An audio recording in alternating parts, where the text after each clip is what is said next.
Hello বন্ধুরা, কেমন আছো সবাই? আশা করছি ভালো আছো, আর তোমাদের ভালোবাসায় আমরাও অনেক অনেক ভালো আছি।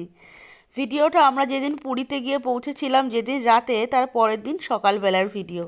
সকালবেলা উঠেই চলে গেছি জগন্নাথ দর্শন করতে। তোমাদের দাদাভাই বলেছিল পরের দিন যাবে পুজো দিতে, আমি বলেছিলাম না, আগে যাব।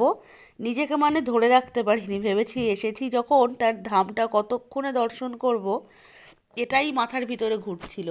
বলেছি তুমি চলো, তুমি আগে আমাকে মন্দির দেখাবে, তারপর আমি সমুদ্র দেখব।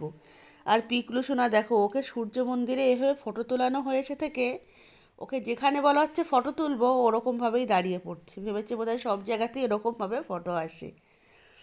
তো ব্যবস্থাপনা এত সুন্দর হয়েছে এখনের, আগে যারা দেখেছো আর এখনের ভিতরে আকাশ পাতাল তফাৎ। এত চারিদিকটা পরিষ্কার পরিচ্ছন্ন আর এত সুন্দর সুব্যবস্থা চারিদিকের হয়েছে।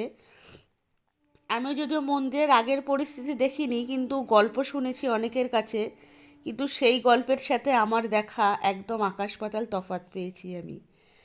খুব সুন্দর চারিদিকটা।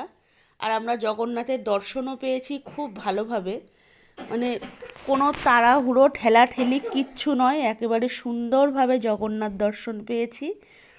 খুব সুন্দর লেগেছে জগন্নাথকে আমার। আর যদিও এদিন আমরা পুজো দিইনি, পরের দিন পুজো দিয়েছি। পরের দিন একেবারে তাড়াহুড়ো করে গুছিয়ে ভোর 6টার ভিতরে চলে গেছি পুজো দিতে। তো দর্শন তো পেয়েছি খুব সুন্দর, মন ভরে গেছে। যতটুকু আশা নিয়ে এসেছিলাম জগন্নাথ ততটুকু পূরণ করেছে। আর এই যে মন্দিরের মেন গেট পুরো সামনেটা, কেমন লাগলো জানিও।